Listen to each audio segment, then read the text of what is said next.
Assalamualaikum warahmatullahi wabarakatuh. Anak-anak, bagaimana kabar kalian semuanya? Semoga sehat walafiat dan tetap semangat belajarnya. Pada pertemuan kali ini, kita akan membahas materi fikih. Sebelum itu, mari kita bersama-sama membaca doa sebelum belajar. Bismillahirrahmanirrahim. Subhanakallahu la ilma lana illa ma'alamtana innaka antal alimul hakim. Rabbis rohli sodri wa yassirli amri wahlul uqdatam min lisani yafqahu qawli. Amin. Anak-anak, kita akan membahas materi bab 1 tentang fikih dan perkembangannya, di mana di kelas 10 semester ganjil ini ada 5 bab. Bab 1 tentang fikih dan sejarah perkembangannya, bab 2 tentang ketentuan pemulasaraan jenazah, bab 3 tentang zakat, bab 4 tentang haji dan umroh, dan yang bab terakhir, bab 5 tentang kurban dan akikah.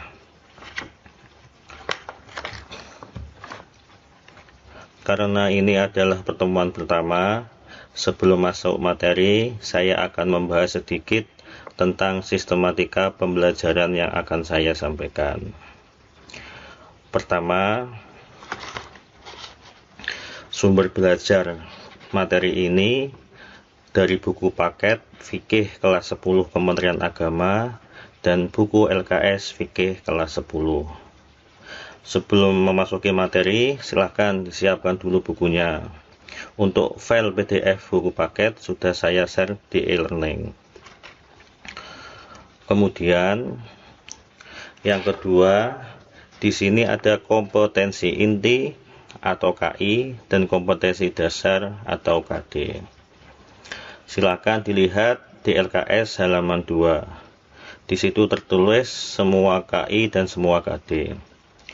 Kompetensi inti itu atau KI itu ada 4. Yang pertama, KI pertama sikap spiritual, KI 2 sikap sosial, KI 3 pengetahuan, KI 4 keterampilan. Karena kita akan memahami materi fikih dan perkembangannya, masuknya ke KI 3. Di situ memahami, menerapkan, dan menganalisis pengetahuan, sampai terakhir memecahkan masalah. Silahkan video saya dijeda dan dibaca sendiri. Itu sebabnya kalau kalian buka di akun e-learning, ada ikon tugas KI 3, artinya tugas yang berhubungan dengan pengetahuan. Di sampingnya ada tugas KI 4, berarti tugas yang berhubungan dengan keterampilan, misalnya tugas praktek.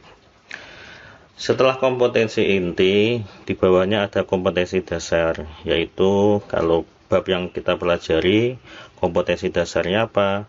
Menganalisis konsep fikih dan sejarah perkembangannya. Selanjutnya, setelah KI, setelah KD, ada tujuan pembelajaran. Apa tujuan kita belajar materi ini? Supaya kalian mampu, 1. Mengkorelasikan konsep fikih dan sejarah perkembangannya. Kemudian yang kedua, kalian juga harus mampu mendeteksi konsep fikih dan sejarah perkembangannya. Baik, dari sini sudah jelas ya. Sekarang kita masuk ke materi. Untuk memudahkan pembahasan pada bab 1 ini, saya bagi ke dalam 3 subbab. Yang A, kita akan membahas konsep fikih dalam Islam. Yang B, ruang lingkup fikih, dan yang C, periodisasi perkembangan ilmu fikih. Anak-anak, secara garis besar, orang Islam itu disyariatkan atau diperintahkan agama kepada 3 hal. 1. Ada yang namanya tauhid, yaitu berhubungan dengan dasar-dasar keyakinan agama Islam, atau istilah lainnya kita sebutnya dengan akidah. Misalnya rukun iman. Jadi iman kepada Allah, iman kepada malaikat, iman kepada hari kiamat, itu masuknya ke dalam bab tauhid. Kalau kalian di madrasah, nanti masuknya ke mata pelajaran akidah. Kemudian Islam juga mensyariatkan yang kedua, yaitu akhlak. Apa itu akhlak? Akhlak itu berhubungan dengan pendidikan dan penyempurnaan jiwa. Misalnya, akhlak kepada orang tua, akhlak kepada bapak ibu guru. Kalau di madrasah, mapelnya jadi satu dengan akidah, menjadi akidah akhlak. Kemudian, Islam juga mensyariatkan kepada pemeluknya dengan istilah namanya fikih. Fikih itu apa? Yaitu berhubungan dengan hukum-hukum yang mengatur hubungan manusia dengan Tuhan dan juga hubungan manusia dengan sesamanya. Misalnya sholat, jual beli. Sholat itu hubungan manusia dengan Tuhan, sedangkan jual beli hubungan manusia dengan sesama. Dari sini bisa dipahami ya, misal kita mempelajari bab tentang takdir, berarti masuknya kemana? Masuknya kepada bab tauhid atau bab akidah. Misalnya lagi Idul Adha kemarin ada materi tentang tata cara kurban. Kira-kira tata cara kurban masuk ke materi apa atau ke bab apa? Dia masuknya ke dalam fikih. Sedangkan kalau kita ingin tahu artinya, fikih itu sendiri kalau diartikan secara bahasa dari bahasa Arab terambil dari kata fiqhun yang berarti pemahaman yang mendalam. Sedangkan menurut istilah, kalau kalian sudah baca di buku paket atau di LKS, coba dilihat di buku paket atau di LKS, banyak sekali di situ pengertiannya. Untuk memudahkan, saya ambil satu pengertian menurut Imam Syafi'i. Menurut Imam Syafi'i, ilmu fikih itu adalah ilmu mengenai hukum-hukum syariah yang berlandaskan kepada dalil-dalil yang terperinci. Intinya, ilmu fikih itu membahas tentang hukum-hukum yang sumbernya dari Al-Quran, hadis, ijma, qiyas, dan seterusnya. Al-Quran kalian sudah tahu, hadis kalian sudah tahu, ijma itu apa?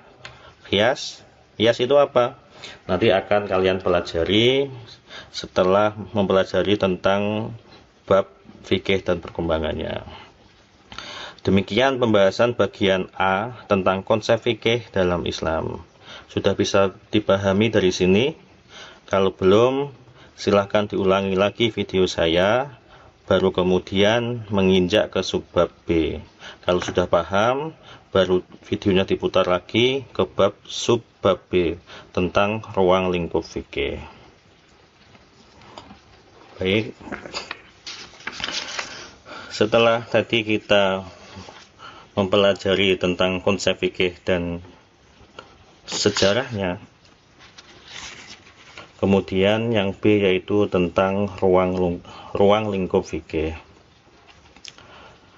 Ruang lingkup fikih yaitu semua yang berbentuk amaliyah. Amaliyah itu apa? Tindakan. Jadi kalau amaliyah itu tindakan, bukan keyakinan. Kalau keyakinan nanti hubungannya dengan mapel akidah. Tetapi kalau amaliyah itu hubungannya dengan fikih. Saya ulangi lagi, ruang lingkup fikih atau yang dipelajari dalam fikih yaitu semua hukum yang berbentuk amaliyah, berbentuk tindakan untuk diamalkan oleh mukallaf. Mukallaf itu siapa? Ada mu'alaf, ada mukallaf. Kalau mu'alaf, orang baru masuk Islam. Kalau mukallaf itu siapa? Orang Islam yang baligh, berakal dan sadar sehingga diberi tanggung jawab melaksanakan syariah Islam. Jadi mukallaf itu setidaknya harus mencakup 4 unsur. 1 harus orang Islam, yang kedua baligh, yang ketiga berakal, yang keempat sadar. Kalau dijabarkan lebih luas lagi, ruang lingkup fikih itu meliputi 4 pembahasan. Silakan lihat pada video. Yang pertama yaitu tentang ubudiyah atau ibadah. Pembahasannya tentang hukum-hukum hubungan manusia dengan Tuhan. Misalnya sholat, misalnya haji, misalnya zakat. Sholat itu berarti hubungan kita dengan Tuhan. Haji, hubungan kita dengan Tuhan. Puasa, hubungan kita dengan Tuhan. 5 bab yang kita pelajari nanti di kelas 10 semester ganjil ini, hampir semuanya masuk ke dalam pembahasan ubudiyah. Saya ulangi lagi, hampir semua bab dalam semester ganjil kelas 10 ini semua masuk ke dalam bab ubudiyah. Bab 2 nanti kita bicara tentang pemulasaraan jenazah, berarti mensolati jenazah masuk sholat masuk dari ibadah atau ubudiyah. Bab 3 tentang zakat masuk ke dalam ibadah. Bab 4 tentang haji dan umroh masuk ibadah. Bab 5 tentang kurban dan akikoh juga masuk ke dalam ubudiyah dan ibadah. Kemudian yang kedua ada namanya muamalah atau transaksi. Pembahasannya tentang hukum-hukum hubungan manusia dengan sesama. Kalau ibadah itu hubungan manusia dengan Tuhan, kalau muamalah hubungan manusia dengan sesama. Misalnya apa? Jual beli atau kerjasama dalam Islam. Nah, jual beli atau kerjasama dalam Islam ini akan kalian pelajari nanti ketika di semester genap. Jadi semester ganjil kita belajar tentang ibadah atau ubudiyah, semester genap kita belajar tentang muamalah. Kemudian ruang lingkup fikih yang ketiga ada namanya munakahah atau pernikahan. Berarti pembahasannya sudah jelas tentang hukum-hukum yang berkaitan dengan pernikahan atau keluarga. Kalau istilah lainnya ada namanya ahwalus syakhsiyah, yaitu hukum-hukum yang berbicara tentang keluarga. Nah, bab munakahah atau pernikahan ini kalian pelajari nanti di kelas 11 semester genap. Termasuk di dalamnya ada bab warisan, karena warisan itu masuk ke dalam bab munakahah atau pernikahan, ada hubungannya dengan pernikahan. Kemudian untuk semester ganjilnya di kelas 11, jadi semester genapnya tadi kita belajar tentang munakahah atau pernikahan.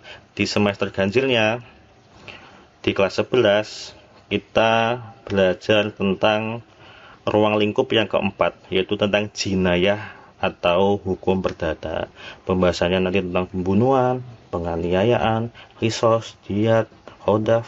Nah, nanti kalian akan paham istilah-istilah tersebut. Yang jelas istilah-istilah tersebut sebenarnya sudah kalian pahami artinya, cuma mungkin beberapa dari kalian belum tahu istilah dalam istilah fikih. Demikian 4 pembahasan besar dalam ilmu fikih. Jika di antara kalian ada yang pernah ngaji mondok atau ngaji di musala, belajar kitab fikih dasar, misalnya kitab fikih dasar, misalnya takrib atau fathul qorib, maka kalian akan menemukan 4 pembahasan itu dibahas secara berurutan. Jadi kalau kita belajar tentang fikih, pasti 4 bab atau 4 pokok ruang lingkup tersebut dibahas secara urut. Kemudian timbul pertanyaan, kira-kira kapan mulai ada fikih? Lalu kenapa ada hukum yang berbeda-beda dalam fikih? Misalnya ketika sholat subuh ada yang membaca kunut, ada yang tidak. Ketika wudhu, ketika bersentuhan dengan lawan jenis, ada yang batal, ada yang tidak. Nah, kira-kira hal-hal seperti itu kenapa?